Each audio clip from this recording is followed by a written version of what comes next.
Friends, দেখুন সিভিড liquid fertiliser. এই ফার্টিলাইজারটা কিন্তু খুব ভালো। যাদের তরল সার, সবজি পচা এইসব বানাতে অসুবিধা হয় তা ওনারা এগুলো বানাতে পারেন।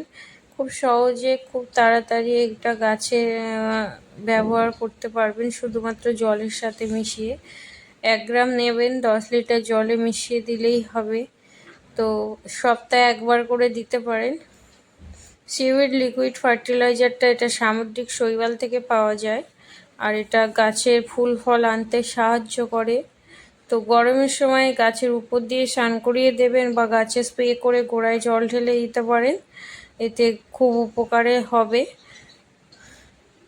এই ভিডিওটা এই জন্যে করা, যারা ব্যস্ত বা যাদের পক্ষে সবজির খোসা পচানো সম্ভব হয় না, তারা এটা ব্যবহার করতে পারেন।